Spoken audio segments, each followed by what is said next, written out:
Mr. President, 12 years ago, I stood on this Senate floor for my maiden speech. I was new to the Senate, but I had a sense of what I thought was possible to achieve for my constituents in Ohio, having served in the House for 12 years and in 2 cabinet-level jobs in the Bush 43 administration. In that speech, I talked about my interest in solving problems and working across the aisle to tackle big issues facing our country. That's what we've tried to do. We've had some successes and some disappointments. But through it all, I've always considered it a great honor to have been given the chance to represent my neighbors, the people of Ohio.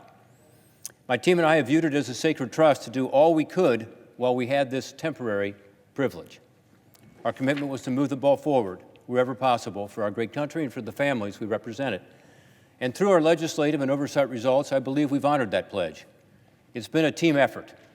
I've been blessed with an awesome staff sitting behind me today, some amazing Senate colleagues on both sides of the aisle, willing to find common ground, and friends in every corner of Ohio whose input helped me to represent our diverse state. Maybe most importantly, an understanding family and a partner in all things in Jane Portman.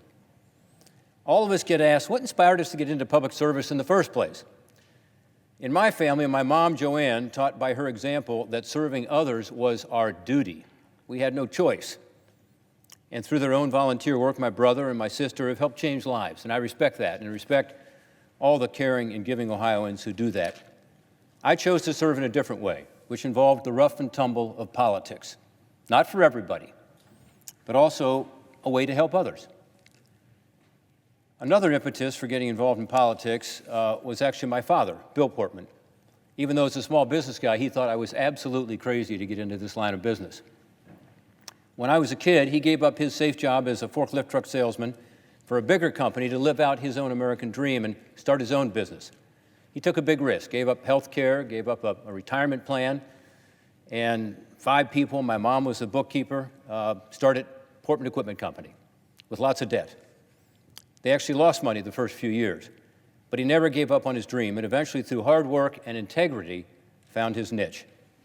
My brother, my sister, and I all worked at Portman Equipment Company in high school and in college. By the time my dad retired, my brother took over the company. There were almost 300 people working there. Keeping that American dream alive and creating the conditions to allow that next Bill Portman to take that risk, to build his or her dream, and in doing so, help so many other families and help so many communities, has really been my North Star. That's what's guided me. Dad also played a special role in my decision to run for the United States Senate. As you'll recall, in a couple years before 2010, we had the Great Recession. Our country went through some tough times. I had stepped away from public service at that time. I was back in the private sector, thinking I would probably not ever run again. Then my friend and mentor, Senator George Voinovich, surprised all of you here in the Senate, as well as his constituents in Ohio, with his decision to retire. And Jane and I began thinking about it and traveling around, talking to people. Across Ohio, people told me about the real-world ramifications of the policy decisions being made here in Washington and how it affected them. And I remember in early 2009 asking my dad, if he would do it again, would he take that risk and start a business from scratch? His answer was troubling. He said, he just wasn't sure. And he listed higher taxes that were being talked about, more health care costs, more regulations. He said, I just don't know if it'd be worth it. That conversation with my dad was part of what drove me to run for the Senate. I believe that the country needed leadership to drive policy in a direction of more economic growth and more opportunity to help more people achieve their American dream. Not many people these days would say politics is an honorable profession. A recent poll suggests only 20% of Americans approve of the job Congress is doing. And I guess we all give people reasons to be skeptical, especially when we seem too political and partisan gridlock keeps us from solving problems people care about, like energy prices or what's happening on our southern border. But I know it doesn't have to be that way. Politics, at its best, can be honorable. It's about finding common ground to help people. We all have our own views, and that's fine.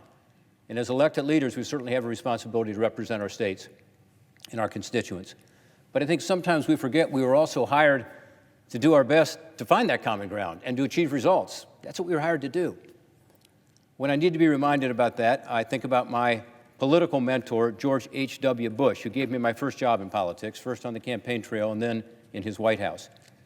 To him, public service was absolutely a noble calling, a way to serve, and he helped young people like me see that by his example. In working for his son, George W. Bush, I witnessed that same commitment to public service.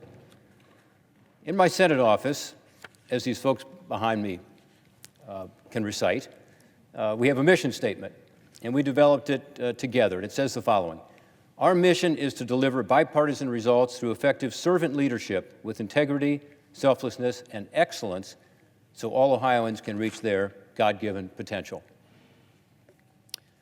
What is servant leadership? I think it begins with the respect for constituents by listening to them and understanding their concerns, and then, whenever possible, delivering those results for them, from casework to legislation. During my time in the Senate, I'm proud of what we've been able to accomplish for Ohio and the country by trying to follow that formula. I'm told by my staff today that as of this week, over the past 12 years, there are 195 bills that I have authored or co-authored that have been signed into law. By definition, almost all are bipartisan and the product of the back and forth that leads to that common ground. Not all of these bills are monumental, I'll say that, and my constituents will never hear about the vast majority of them because they aren't controversial, and therefore the media doesn't cover it, but they make a difference. As an example, a bill I wrote with Senator Hassan is on the President's desk today about early hearing detection, not the most pressing issue to many people, but to the Ohio family whose child's hearing loss will be diagnosed early, it can be life-changing. These accomplishments are a testament to the willingness of members and staff on both sides of the aisle to find a way to achieve mutual objectives by listening and respecting different points of view. By doing that, even during a time when there is so much distrust and dysfunction, we've been able to achieve a lot together. Today, I want to touch on a few of those areas. Don't worry, it's not going to be 195, but a few of them. Thanks to the Senate Foreign Relations Committee Chairman Bob Menendez and Ranking Member Risch for working with me on a number of bills, including the establishment of the Global Engagement Center with Senator Murphy that's combating the growing threat of disinformation and propaganda. Thanks to the leaders of the Finance Committee, Chairman Wyden and Ranking Member Crapo, for working with me on so many bills, including working this week with my friend Ben Cardin on our retirement bill. Senator Cardin, thanks for being my partner for over 20 years on successfully expanding retirement savings and a bunch of other issues. From hospice to Israel to IRS reform to affordable housing. I dragged him into IRS reform. He didn't want to do it. As a ranking member of the Homeland Security and Government Affairs Committee, I'd like to thank all my committee colleagues and the chairman, Gary Peters. While we may hail from different states, in fact, he hails from that state to the north, and as an Ohio State fan, I have to make that point. We are friends, and we've been able to accomplish a lot in the last couple years, from helping protect houses of worship to essential postal reform to combating cyber attacks. I've been proud of the work we've done at HISGAC, where I've served for the last 12 years. The bipartisan investigations I spearheaded as chair of the Permanent Subcommittee on Investigations with Senator Carper led to the end of websites like Backpage.com that allowed the trafficking of women and children online. I also led efforts to ensure our federal government doesn't allow human trafficking to occur with the influx of unaccompanied minors crossing our U.S.-Mexican border. Our bipartisan oversight on the safety of unaccompanied children crossing the border demonstrated that federal agencies must implement reforms immediately to ensure the safety and security of these vulnerable children. Our 18-month bipartisan PSI investigation that detailed how drug traffickers exploit vulnerabilities in our international mail system to easily ship synthetic illegal narcotics like fentanyl from China into the United States through the Postal Service led to the successful implementation of the STOP Act. Through a bipartisan investigation, we also found that China has been targeting and stealing U.S. taxpayer-funded scientific research and intellectual property through its talent programs. Essentially, American taxpayers have been unwittingly funding the rise of China's military and economy over the past couple of decades, while federal agencies have done little to stop it. With Senator Carper, I introduced the Safeguarding American Innovation Act to require the federal government to take decisive action to safeguard our intellectual property, our inventions, our research here in America. It has passed the Senate, thank you.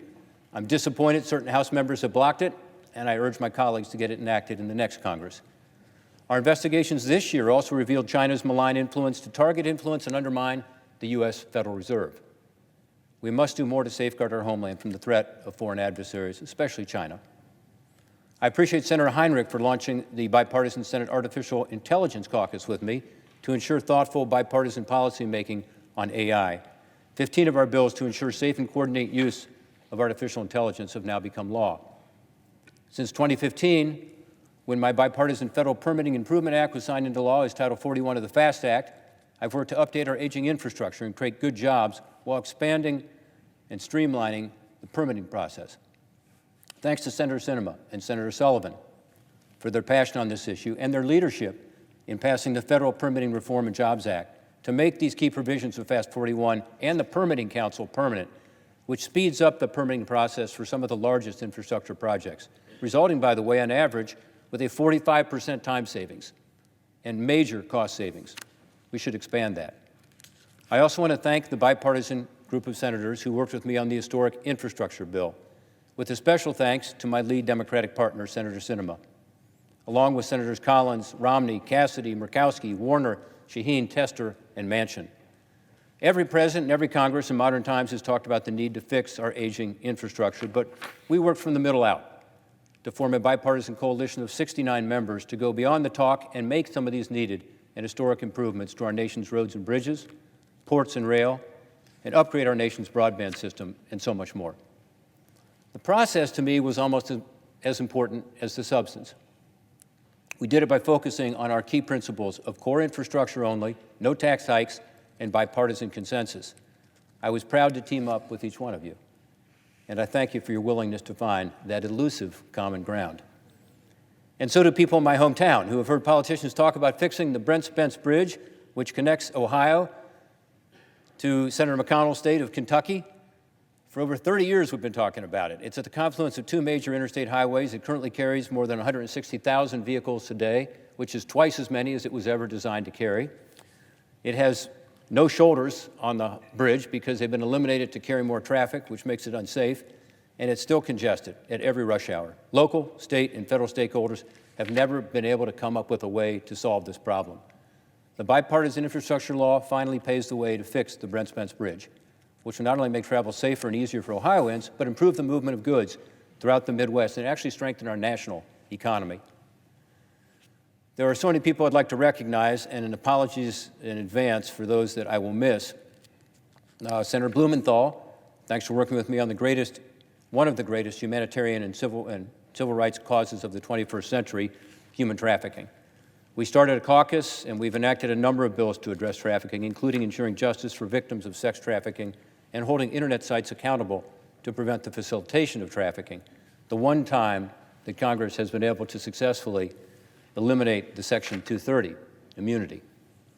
Senator Whitehouse has worked with me to change the way addiction is addressed in this country by authoring the Comprehensive Addiction and Recovery Act to provide a broad response to the opioid crisis that provides individuals with the evidence-based treatment and recovery services they need.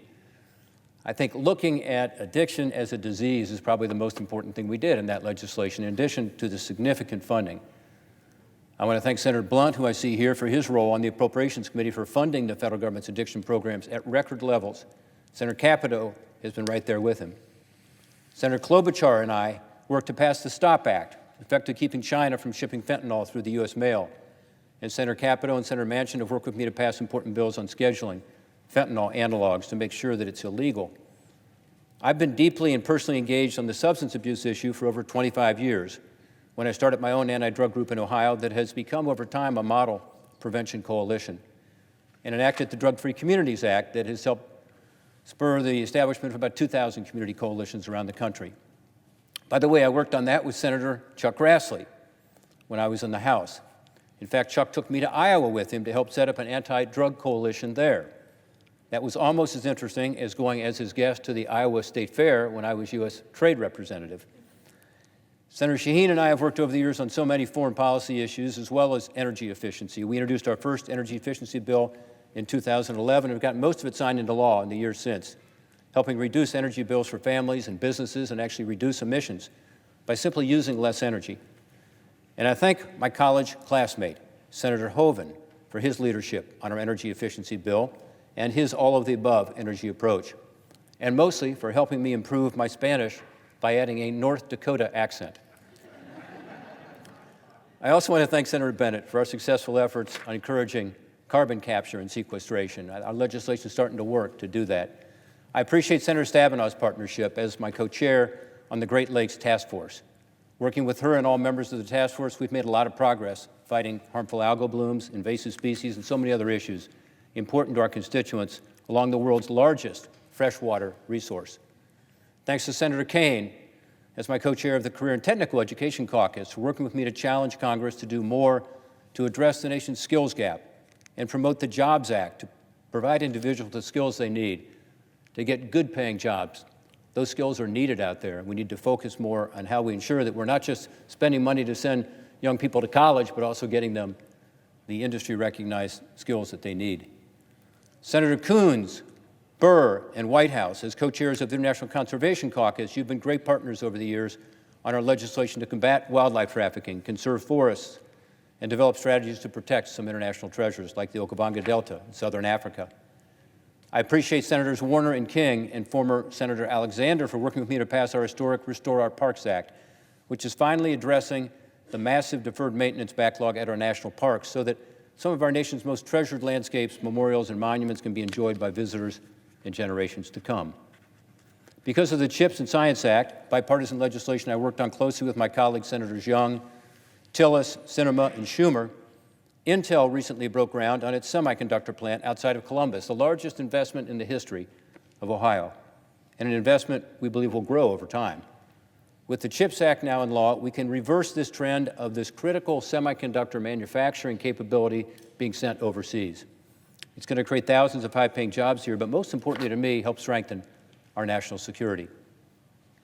These remarks would be incomplete without a reference to our work on tax reform.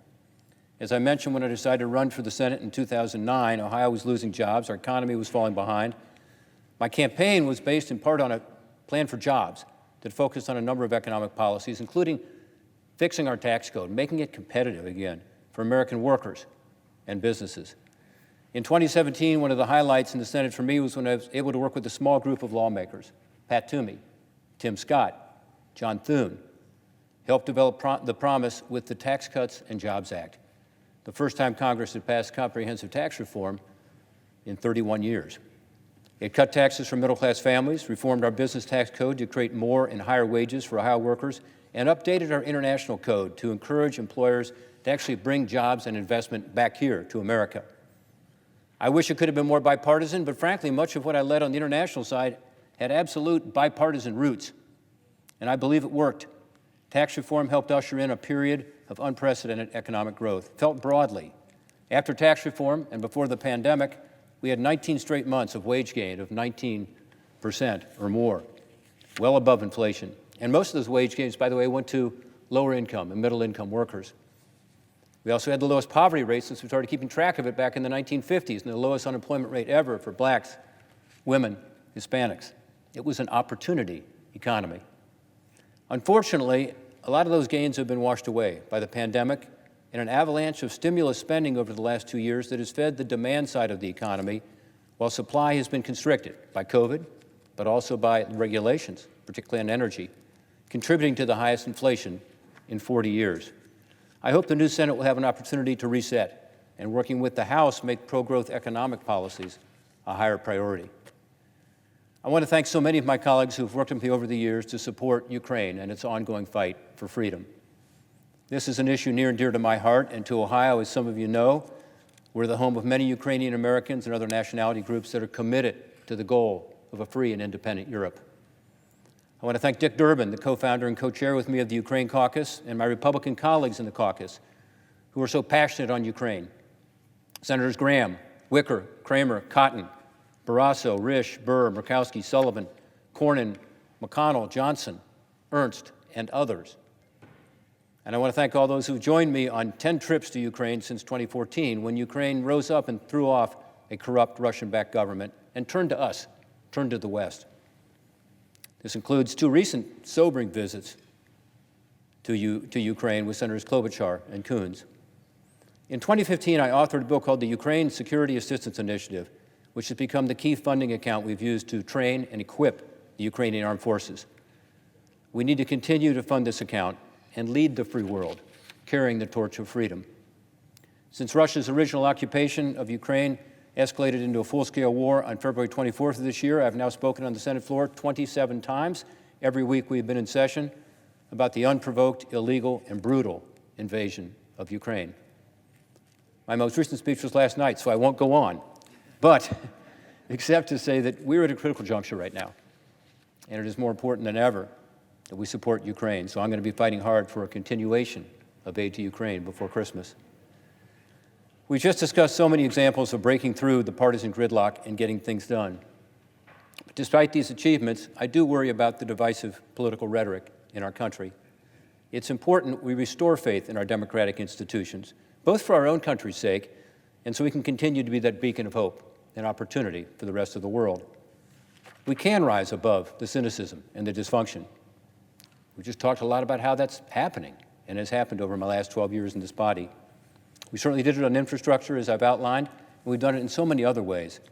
I urge all of us to remember that there is more that unites us than divides us. I hope that one of the things we can agree on is the need to uphold this institution and what it stands for. I strongly believe that means preserving the legislative filibuster that protects the rights of the minority in the Senate and is really the only thing that forces us to work in a bipartisan way. The result, when we find common ground, is better legislation that will stand the test of time and not be changed every time there's a change in the majority in this body. Our country and this body faces enormous challenges, whether it's the economy and the record inflation, the national debt that's robbing future generations, the absence of any real border security in our broken immigration system, or the looming insolvency of our entitlement programs. These issues won't be solved by one party running over the other and imposing its will on the Senate and the country. They'll only be solved by us working together in good faith. At the start of my remarks today, I said that serving the people of Ohio is the greatest honor of my life. Over the past 12 years, I've worked well with my colleague and friend from Ohio, Senator Sherrod Brown, on issues important to our state. Sherrod, we've canceled each other's votes out many times on the floor of the Senate, but we've also figured out how to work together, and I'm proud of the work we've done on issues that are important to Ohio, like the Great Lakes, trade enforcement, addiction, and important judicial nominations like the district court judge we just confirmed this afternoon. Despite our differences, we made progress for Ohio together. I hope you'll have the same type of relationship, good working relationship, with my friend, Senator-elect J.D. Vance.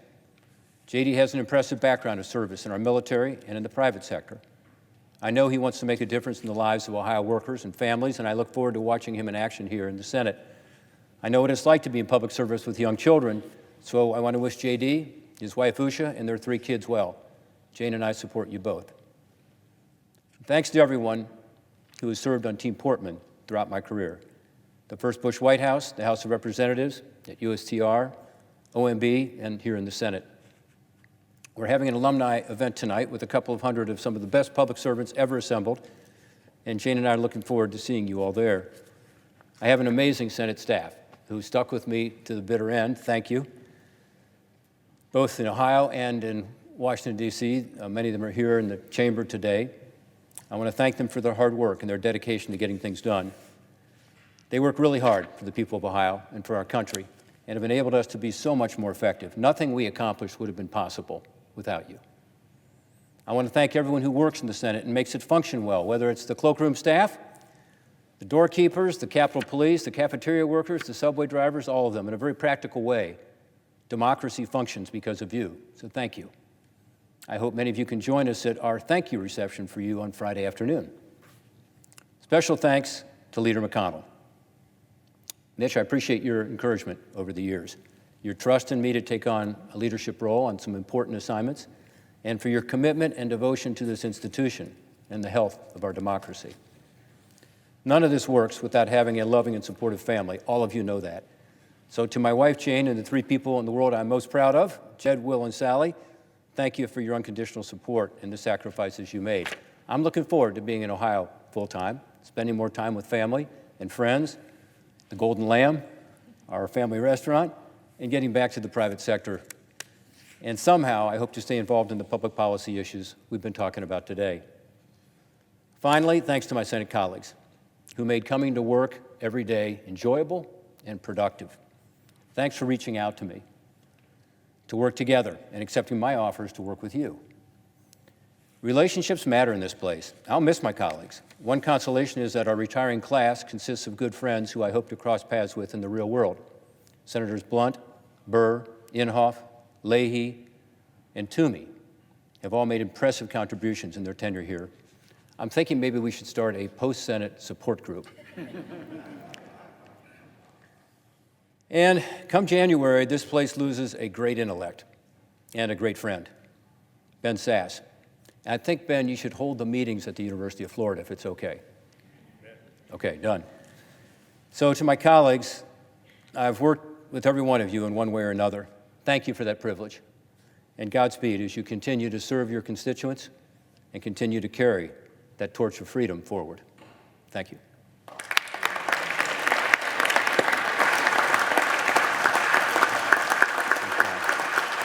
Been long. No, thank you.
Senator from South Dakota. Madam President, we all just had the opportunity to hear from our colleague, somebody who I'm really going to miss, with his final remarks here on the Senate. Well, his final remarks, but certainly his I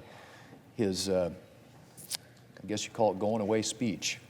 But I just appreciate so much having had the opportunity to work with Senator Portman.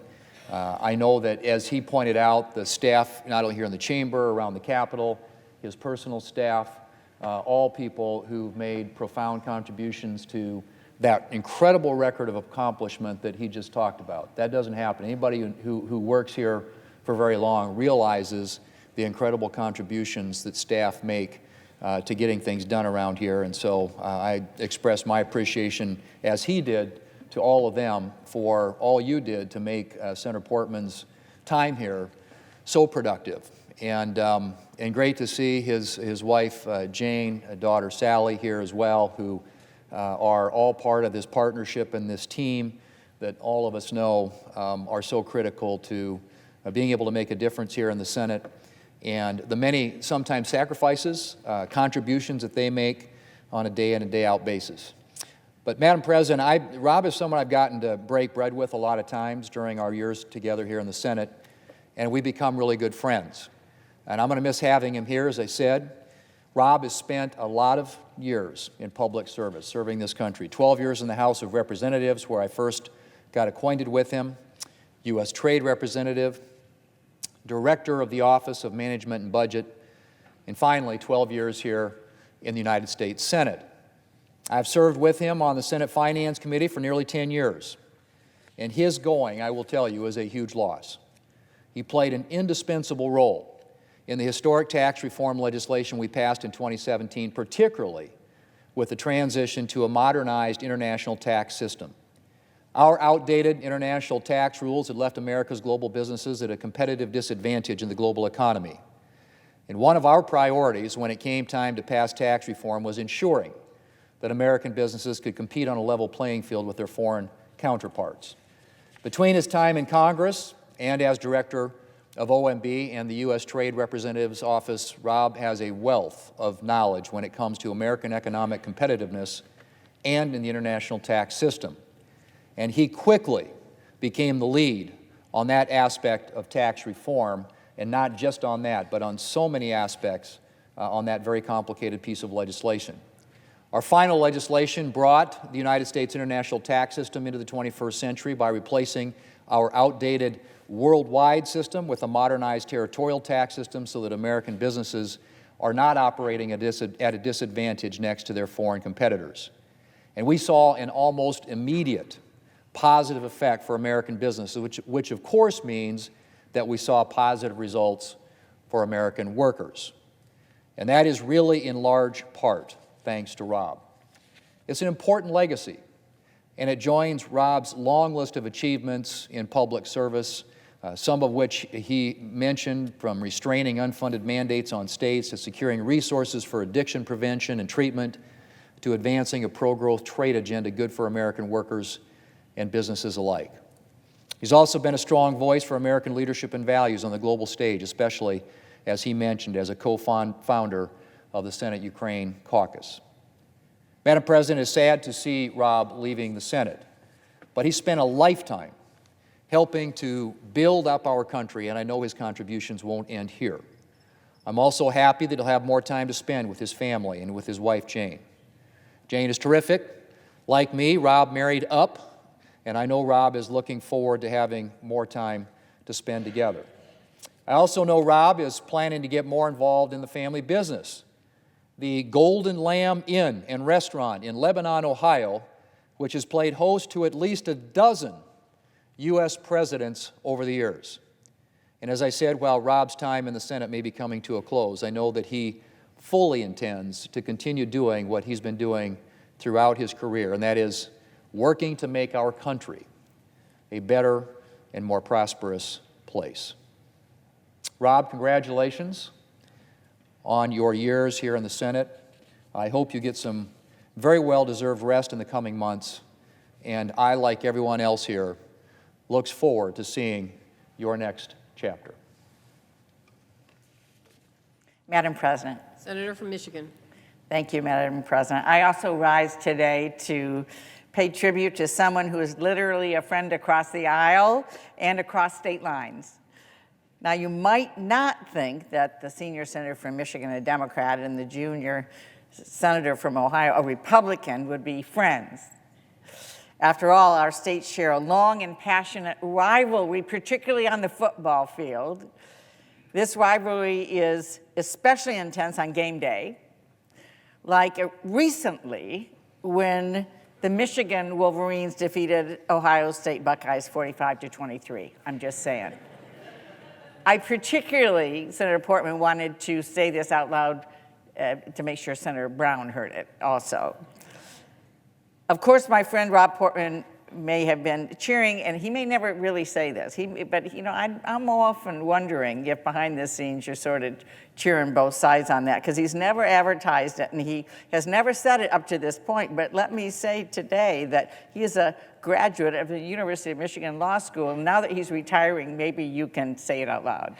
So we're glad to have you there. Senator Portman has been a wonderful partner on issues important to both of our states, both Great Lakes and trade. We've served as co-chairs of the Senate Great Lakes Task Force since 2017, and we've gone to bat together on behalf of our beloved lakes time and time again. We've introduced and passed legislation to stop invasive species from reaching and destroying our Great Lakes. When the Trump administration tried to slash nearly all the funding for the Great Lakes Restoration Initiative, we fought back together and we won. And since then, we've passed legislation to reauthorize the program and celebrated when we secured $1 billion through the bipartisan Infrastructure Investment and Jobs Act, the single largest investment ever for the Great Lakes, and it would not have happened without Senator Portman. I've always said that the Great Lakes shouldn't be a partisan issue, and thanks to Rob, they have not been. We found ways to work together on the issue of trade as well. We fought for American workers when we served together in the House, and then continued a strong working relationship when Senator Portman left to become the U.S. Trade Representative under President Bush. In the Senate, we've partnered to ensure that American workers have a level playing field. That included a great congressional delegation trip to Vietnam and South Korea, where we met with trade officials, Senator Portman and I got to see, Madam President, how much he is respected by these world leaders. From strengthening our supply chains, to securing funding to revitalize communities, to promoting recycling, to planting trees, to funding our community health centers, to keeping plastic pollution out of the Great Lakes. There is no end to the number of issues we've worked on together. Rob, I'm going to miss you. I have so valued your friendship and working relationship here. You have made a real difference. But I know you're going to enjoy spending more time with Jane and Jed and Will and Sally, and watching more Michigan games that you can finally admit you enjoy. I wish you the best of everything and hope we're going to continue to see you. I yield the floor, Madam President. Senator from Utah. Madam President, I have had both the good fortune and the misfortune of working closely with Senator Rob Portman. I had the misfortune of debating him in 2012. He was kind enough to play the part of President Obama in my debate practice sessions. He was relentless, determined, unforgiving, and anxious to delve into the most minute facts and figures in order to defeat me and to knock any complacency I might have had out of my heart. He more than made up for my debate whooping by tirelessly and repeatedly accompanying me across Ohio and other states, drumming up support for my campaign, raising money, and jousting with the wingnuts that tried to derail my campaign. When I came to the Senate, I found that many of those same qualities, his relentlessness, determination, tirelessness, and ability to dig into the details, have made him a singularly successful United States Senator. I worked alongside him on several bills. On each occasion, they became law because he dug into them, negotiated the most thorny of issues, drove the process to a result, and never, ever gave up. We formed 8 working groups on the bipartisan infrastructure bill because there were too many conflicts, too many subjects, too many obstacles for our entire group of 10 to resolve without dividing it into parts we could deal with one by one. He then decided that he would be a member of every single one of those subgroups, knowing that he would be needed to actually drive each of us to a conclusion and a result. You see, there are some people in politics who believe that a fiery speech or a bold appearance on a cable show and a reputation for fighting the opposition, that's the measure of success. Not so Rob Portman. He came here to pass bills and actually shape policy that would help the American people and strengthen our country. He came to fight and win, not just to fight. And he has won for America time and time again. But more important to me personally than all his winning is his friendship, his honor, and his character. He is a genuinely good man, and he is blessed to have married an even better woman. I will miss Rob Portman in the Senate. As I think many of my colleagues know, he's been a bit of a stabilizer for me here. I will miss him and Jane in the neighborhood of our lives. God bless you, Rob Portman.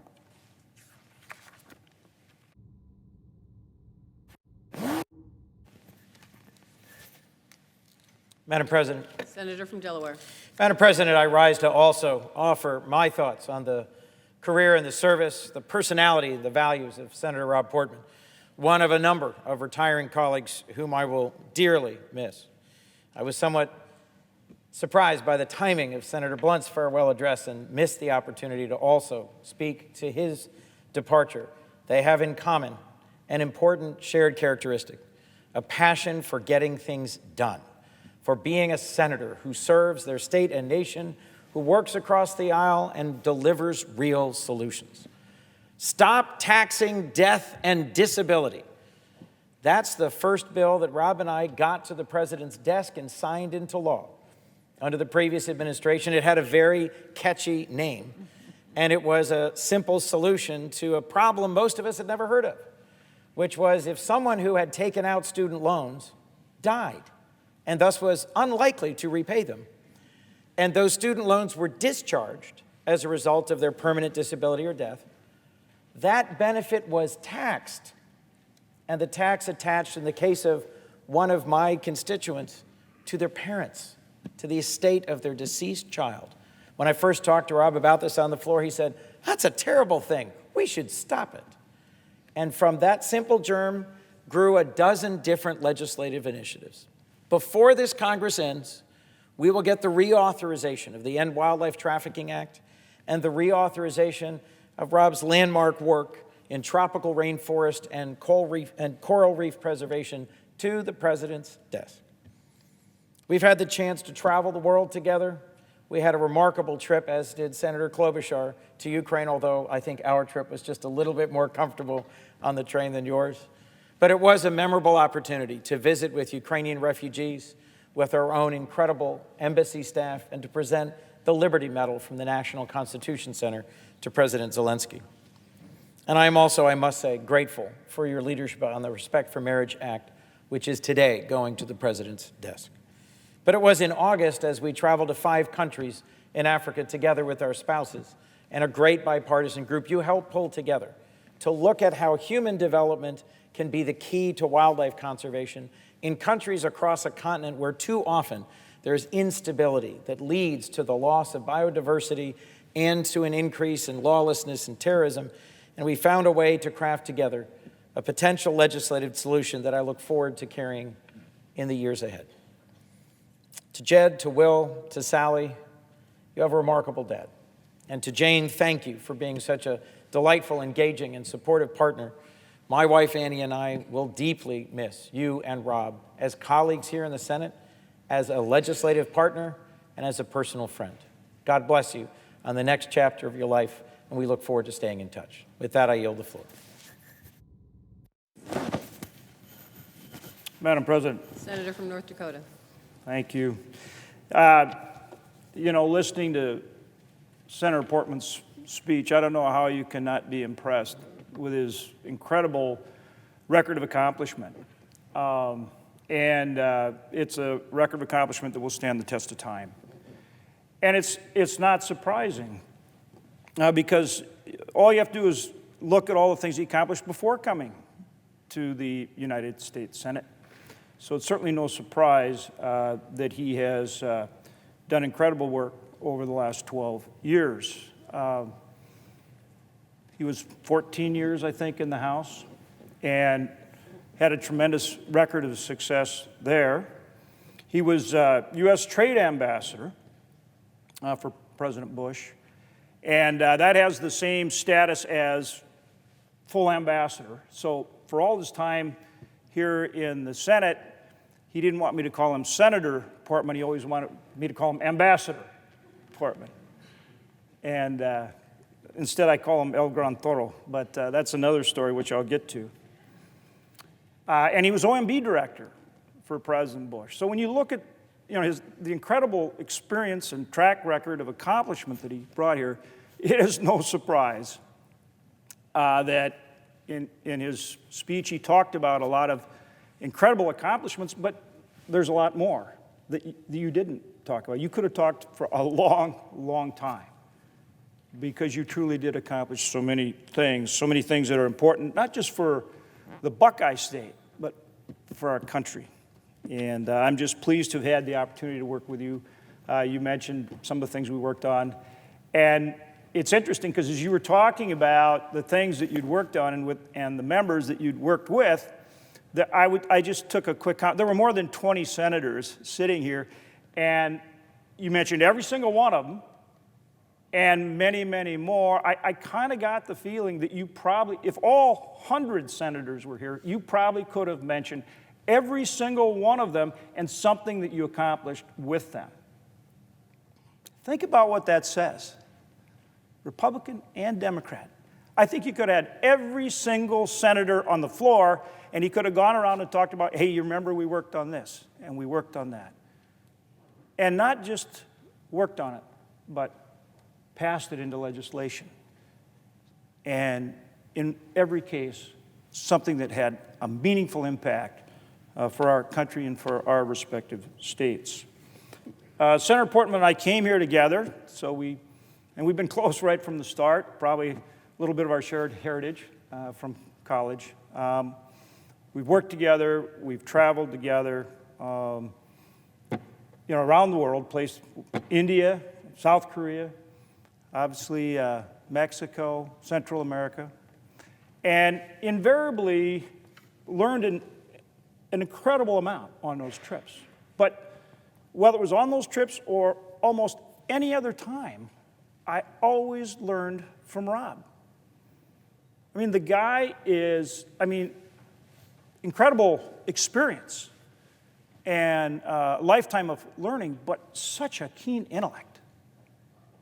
Such a keen intellect, and somebody who imparts that knowledge to you in the best way possible. Never coming across with any kind of ego or I know something and maybe you don't, or anything like that, but in just a friendly, helpful, great way. And the other thing, his ability to work with people, I've observed and tried to learn from it as well. I mean, it doesn't matter where you're going or what you're doing, he takes the time to talk to people and really talk to them. Not just talk at them, but actually connect with them. Get a smile on their face. That's one of the reasons that I said, hey, Rob, why don't you teach me some Spanish? Because we would go to a restaurant and he would start speaking Spanish with somebody, and you could just see them. Their face would light up, they'd smile, he'd make them happy and make them feel welcome and warm, and always genuine, always genuine. Not doing it like a politician would do it, but the way a person would do it to another person, somebody who actually cares about people. And that's maybe where I kind of want to go as I wrap up here, is that, all the work he talked about, all these accomplishments, these things are important. They're important for Ohio. They're important for our country and beyond. But his motivation in doing it was always because he does care about people. He recognized that the things he's doing, and you have to compromise here. You don't get things all your own way or the way you think would be absolutely the best outcome. You have to work with people. You have to compromise to get a result. But he always was guided by the fact that he knew what he was doing did make things a little bit better for other people. And that's the right motivation. That's the right reason to be here and do this work. And so we will truly, truly miss Rob and Jane and their wonderful family, and I've gotten to know them all. We're going to miss you a lot. But I do know this. We're going to continue to see you. We're going to continue to work on things with you. And I'm not sure what he's going to do next.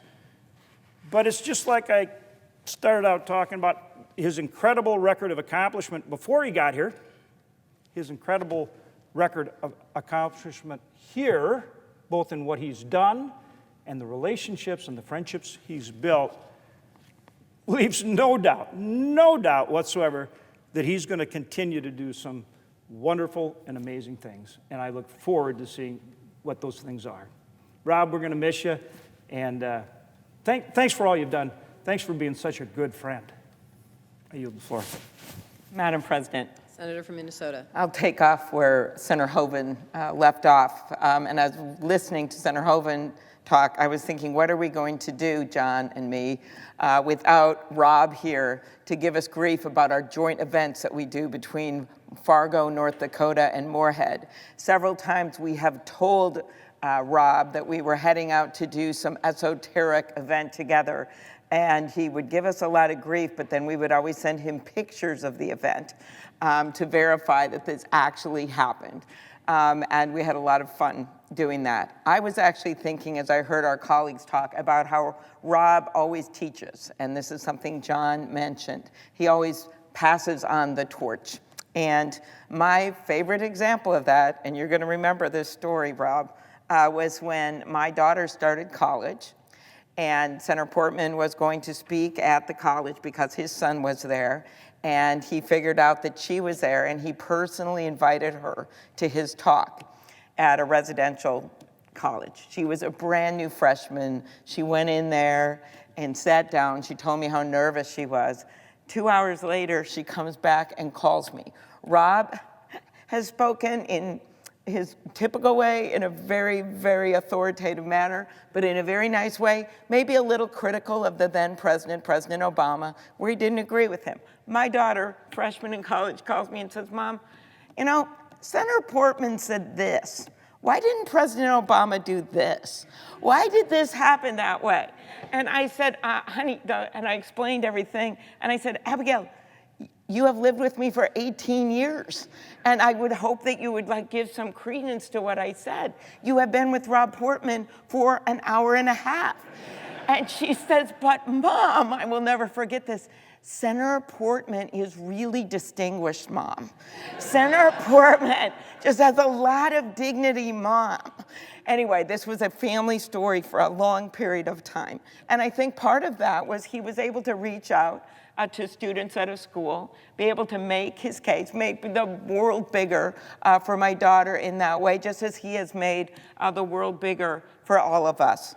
For me, it started with our work on human trafficking under both Democratic and Republican president, extended into, I remember the work on the USMCA, and there was a moment where we feared Canada was not going to be, it was just going to be USMA. As head of the Canadian Interparliamentarian Group, reached out to Rob and many other senators, but Rob was incredibly helpful in working with the previous administration to work out some details and get that done.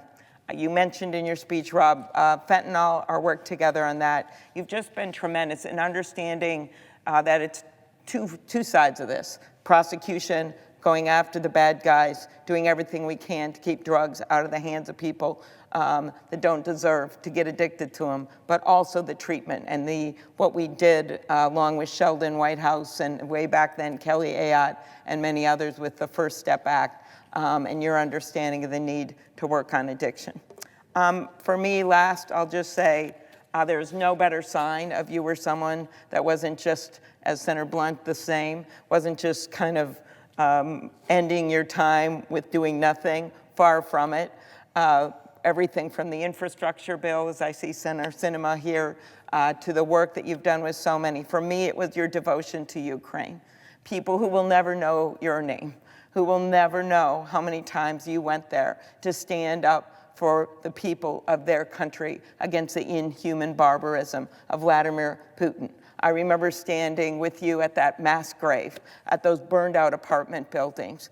The way that you were able to make the case, working with the State Department for what the people of Ukraine needed and what would work in a thoughtful and considerate way of the people at our embassy and all the work that they did. I remember the joy we took in finding out that one of the top names that week for new babies in Ukraine was Haimar, and the smile on your face. Rob, we're gonna miss you so much. But just as John said, I have a feeling that this is not your last act, and that along with Jane and your wonderful family, there'll be much more to come. Thank you, Senator Portman. Madam President, Senator from Missouri. you know, it's often said here that everything's been said, but not everybody's said it yet. This is actually a case where everything won't be said today, can't be said. The remarkable legislative accomplishments that Rob's made are truly that. They're just remarkable. And when I We were serving early in the House together. There's this big retirement bill. I thought for a while Senator Portman, then Congressman Cardin's, the first name was Portman, all about the Portman-Cardin Act, the Portman-Cardin this and that. I had a little piece that we were able to put in it that was called the Simple Plan. Maybe that's because the only thing I understood was the simple plan, but it was a helpful plan, but we probably wouldn't have got it done if Rob hadn't been constantly making the legislative things happen that he makes happen. I said yesterday in my remarks, I've never served on a committee with Rob Portman, House or Senate, more than 20 years working together, but I probably spent more time with him in meetings as we tried to figure out how to move forward than I have almost anybody else. I'm on the House leadership meetings, the Senate leadership meetings. I knew so much about Rob. Not only did Abby and I really know and appreciate the friendship with he and Jane, and I knew their kids, there was a while I knew the name of both of their dogs. That shows you spend a lot of time with somebody if you know the name of both of their dogs, and I did that with Rob. He has done so well here. I was the whip in the House when Rob was the U.S. trade ambassador, and those trade bills are always hard to get done, no matter how easy it seems like they are. I remember the Central American trade deal. We took to the floor, and like is so many of the case, we just decided, okay, now's the time to go. I think we're going to get this done today. The work is good. Now we just got to get the members willing to go home and admit that they did this. Trade agreements are good for the country, but often members don't want to talk about them when they got home, because you can always find somewhere somebody in your state that might think you could have done a better job negotiating part of this. And then the other thing I think that Rob and I had in common and understood, I just heard today on a news radio driving in this morning talking about the new highly competitive states, and they mentioned for decades, Missouri and Ohio were always considered the two bellwether states. Those were the two states. I think in our state, for 100 years, we voted for the presidential winner every time but one. Ohio had about that same record. We've also seen a political transition in our states where they've gone from highly competitive, where you're really out there in so many ways on your own, running for office, to where just the parties have changed in ways that we may appreciate more than a lot of other people here would. I hadn't thought about the support group. I'm not sure, I hope I don't need that, but I sure do need and hope to have the additional times to continue our great friendship, times to talk, and as several people have said, you always listen when Rob talks because he knows what he's talking about. That's a relatively rare currency anywhere, and even in the United States Senate. I hope we're going to spend enough time together that we won't miss each other, but certainly I'll miss the times we've had to work together on both sides of the building. Sometimes when you were in the administration and I was here, but congratulations on what you've done for America and what you've done for your family and the future of the country. I yield back.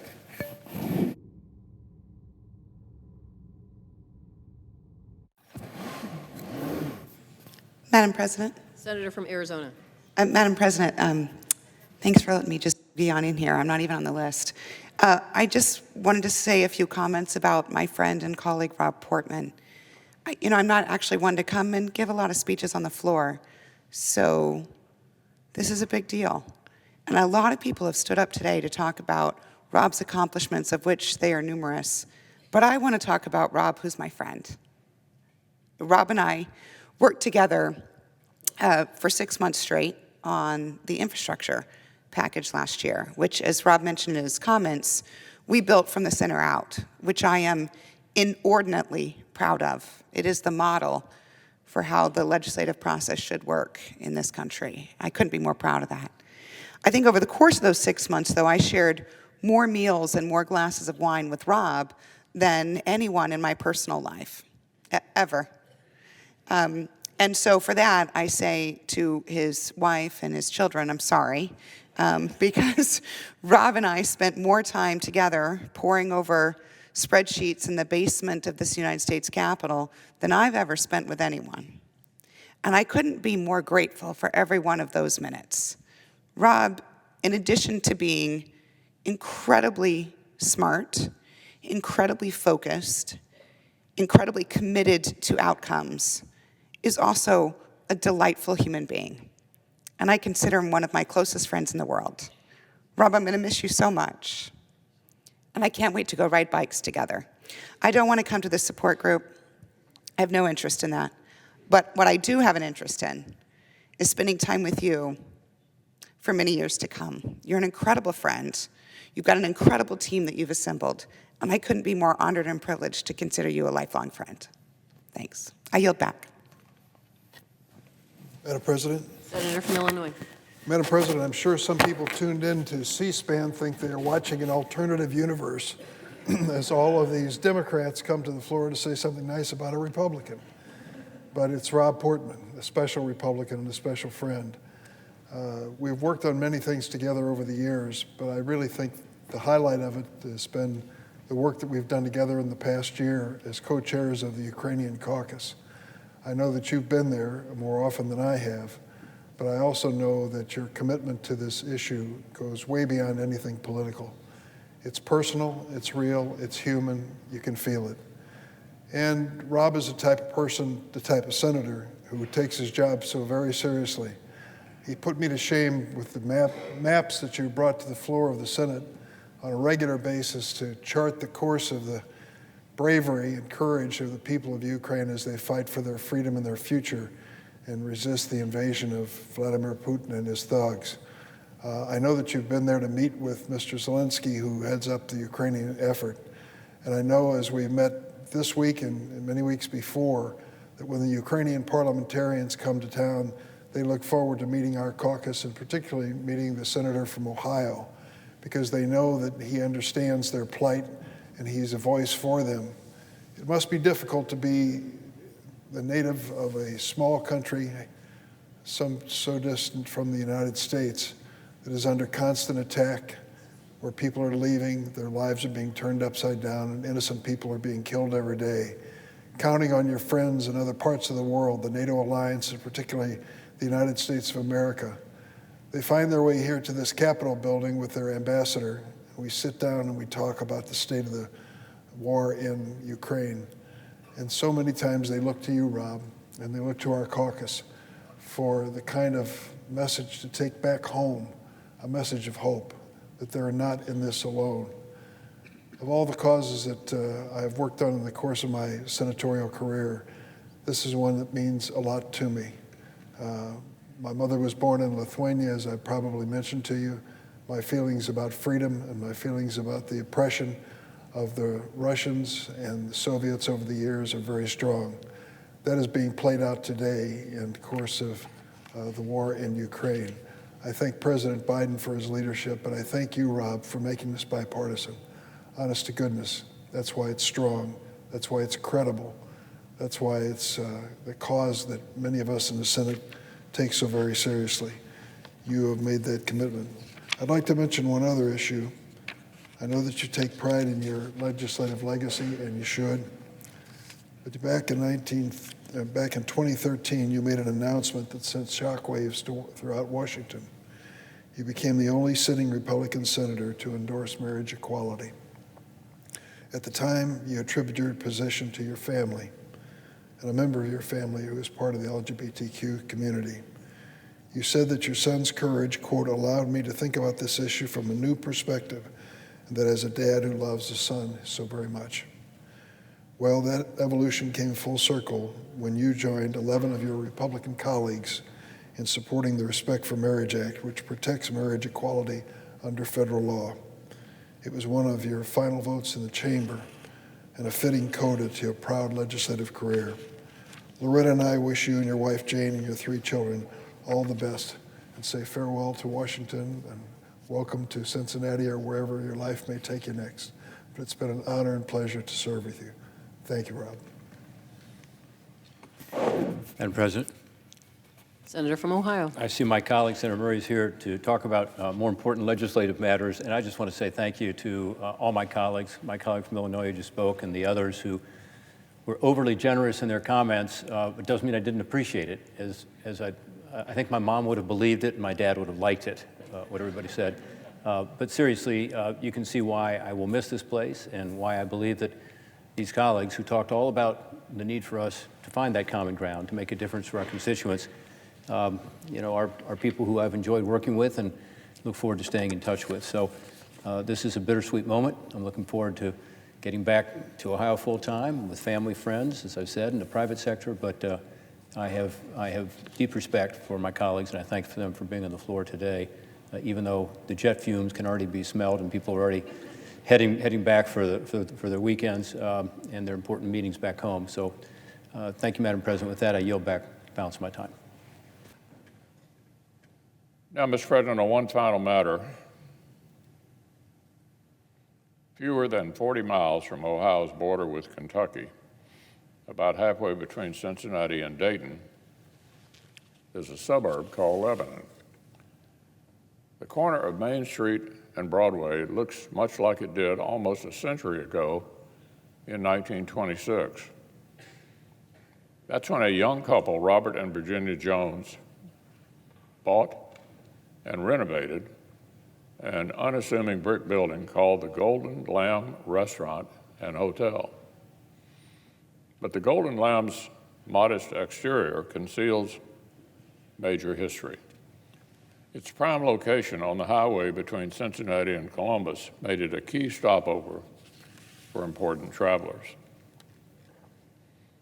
By 1926, each of our country's 8 presidents from Ohio, plus Henry Clay, plus a long list of other luminaries, every one of them had spent a night at this particular inn, or at least broken bread in his dining room. The Joneses' small-town American entrepreneurial spirit won their family right into the history of American statesmanship. As it turned out, it also started a family tradition. Because a few years later, those newly minted innkeepers had a daughter named Joan. And then Joan and her husband, Bill, had their own kids. And though Bill Portman would pass away just a few months before the swearing in, his son would one day cap an incredible career in government by representing Ohio right here in the U.S. Senate.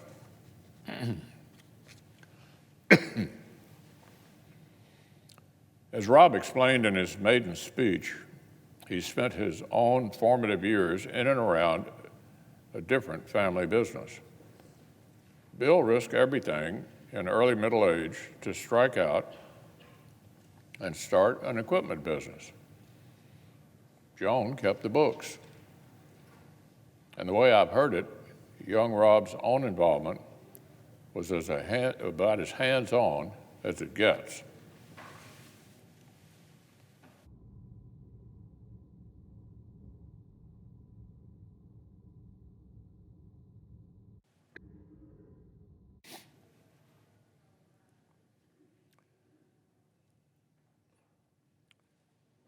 There wasn't just no nepotism, Mr. President. There was negative nepotism. One summer break, Rob was put to work grinding old paint off the trucks. Even his supervisor called it, quote, the lowest job in the place. This whole team effort, grew Portman equipment from 5 jobs created to more than 300. Rob saw firsthand how growing prosperity, if it's done right, can create big win-wins for both small business owners and well-paid workers.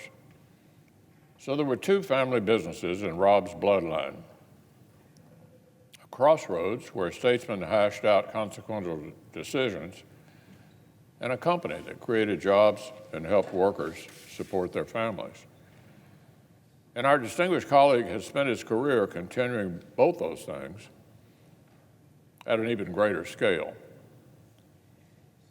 For decades now, from the executive branch to the House to the Senate, Rob's desk and phone line have been the site of history-changing conversations, just like his grandparents' inn.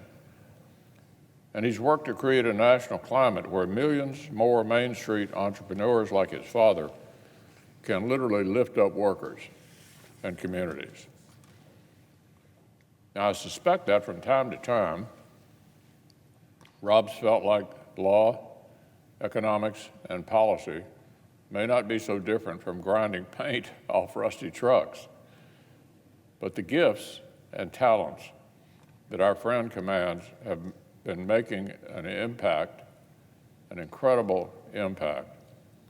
Our future colleague was such a top-notch lawyer that he wound up as a young associate White House counsel and then director of legislative affairs for President Bush, 41.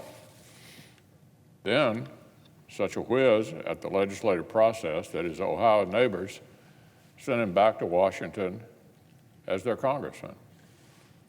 Then, such a leader on economic policy that President Bush, 43, made Rob U.S. Trade Representative, and then turned around and asked him to run the Office of Management and Budget. So no wonder Rob fit right in and hit the ground running when he came to the Senate in 2011. Sometimes our friend even fit in a bit too well. See, Rob has a great talent for impersonations.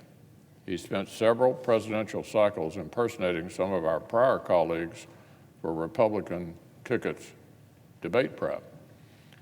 Rob's talent became such an open secret that during the 2000 campaign, Joe Lieberman joked he was going to start dispatching Rob to handle campaign stops in his stead. But the real reason for Rob's impact are his deep knowledge, his work ethic, and his passion for finding his way through the thick of each consequential issue. Our friends that focus on growth and prosperity landed him at the center of the most consequential tax reform in a generation. Rob spearheaded the complex overhaul of international tax policy that passed as part of the 2017 tax bill and helped unlock a literal tidal wave of growth, reinvestment, and job creation. Spent long nights securing huge bipartisan wins on infrastructure policy, not unlike how Ohio statesmen 150 years earlier may have discussed internal improvements around a wooden table at the Golden Lamb. But Rob isn't just a macro-level policy whiz who focuses on top-line numbers. As much as Rob is passionate about growing the overall pie, he also knows that rising tides don't automatically lift every boat.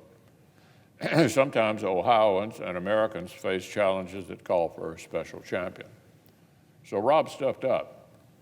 He's been one of this body's sharpest early warning signals on crises like opioid addiction and human trafficking. He's used Congress' investigative powers to craft solutions, and he's built the relationships to make law. The Comprehensive Addiction and Recovery Act and its sequels have brought hope to families in Ohio and across the country who have battled the onslaught of opioids. The Stop Enabling Sex Traffickers Act forced big tech kicking and screaming to finally crack down on exploitation. And on, from international trade to national parks and everything in between. Even at the tail end of a long session, Rob's been known to linger even longer in the cloakroom, patiently resolving the last few objections to some final policy he's got all the way to the 1-yard line. But even when you get results at this scale, even when you leave Ohio and our country a better place, late-night policy visuals eventually lose their luster when you've got an even more appealing home front. We know Rob loves public service, But we also know that even that passion comes second to his beloved wife and partner Jane and their 3 kids, Jed, Will, and Sally, who I know Rob considers his proudest accomplishment of all. For years, Washington and Ohio's great gain have been their sacrifice. So while the Senate is sorry to lose our friend, we can't be too upset that we now have to repay the favor. So Rob, congratulations on your outstanding service.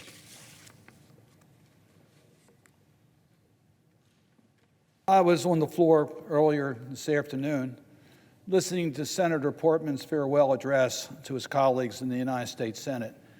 And I must tell you, it brought back some very fond memories over 3 decades of friendship between Rob Portman and myself as colleagues, as partners, and as friends. Earlier this week, we had a chance in the Senate Foreign Relations Committee to express our appreciation to Senator Portman for his service on the Senate Foreign Relations Committee. His wife, Jane, was there, and I made an observation that the sacrifice that Jane has made and that his 3 children, Jed, Will, and Sally, we thank them for sharing Senator Portman with us and with public service. I think back about 3 decades. I first got to know Congressman Portman in 1993 when he was elected to the United States House of Representatives. An introduction came from former Congressman Bill Gradison.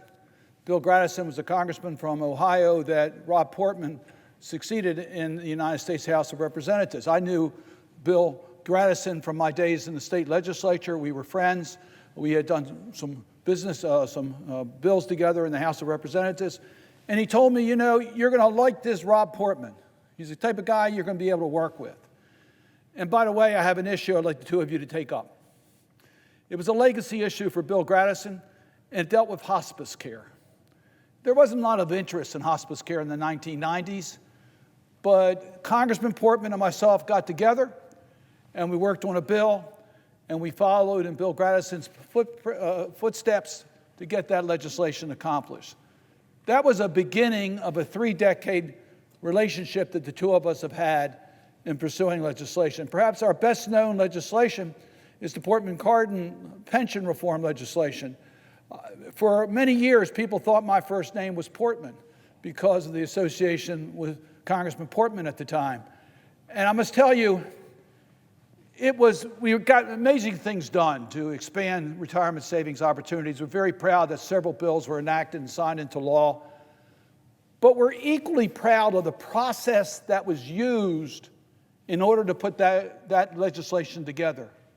We invited all stakeholders to join us. It was truly bipartisan. We wanted to get the best policy.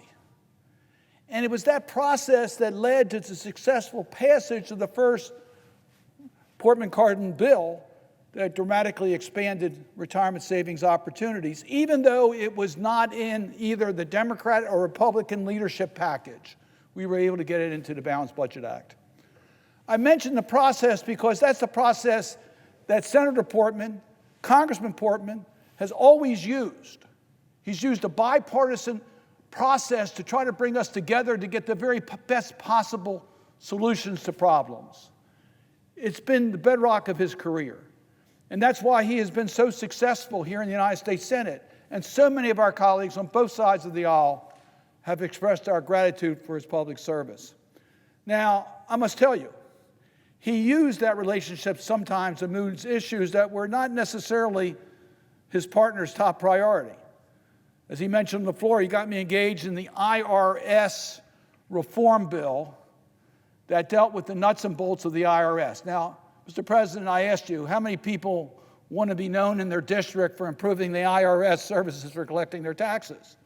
But Rob Portman was the leader on this, and he needed a Democrat in the House. And he was very persistent, and we were able to get significant reform done in the IRS when we were both members of the House. Well, as you know, Rob Portman moved on to become the USTR, to become the budget director, and then returned to the United States Senate. And I was so pleased to be able to partner with him again when he returned to the United States Senate. On the Senate Foreign Relations Committee, we talked about some of his major accomplishments. The two of us have worked together to promote the U.S.-Israel special relationship, the fight against anti-Semitism and BDS movement, and there has been no stronger advocate in the United States Senate for the defense of Ukraine. His record has been unbelievable amount of accomplishments of getting solid legislation accomplished because he has that ability to work across party line. He's very engaged on the issues. He knows the issues. He knows the substance. He knows your concerns, so we can work it out and reach a common level of an agreement so we can get a bill to the finish line. So that is why he has had such a remarkable record in getting retirement legislation enacted into law, getting trade legislation enacted into law, dealing with our National Park Service enacted into law, fighting drug addiction, which has been one of his major passions, making a huge difference on our war against drugs. And as was pointed out earlier, and I just really want to underscore that, his values of promoting human rights. In so many cases, he has been the key supporter, initiator, and ability to reach the finish line on bills that affect the basic rights of Americans, going against such issues as human trafficking and so many other areas. So, Mr. President, I just really wanted to take this time to say to my friend Rob Portman, through the presiding officer, thank you so much for your many, many years of public service. We wish Jane and you and your entire family only the best going forward. You've left the legislature once before and returned. Maybe you'll return again, we'll see. But I wish you only happiness and success in what follows your Senate career. Thank you for sharing your talent with the American people. With that, Mr. President, I yield the floor. And suggest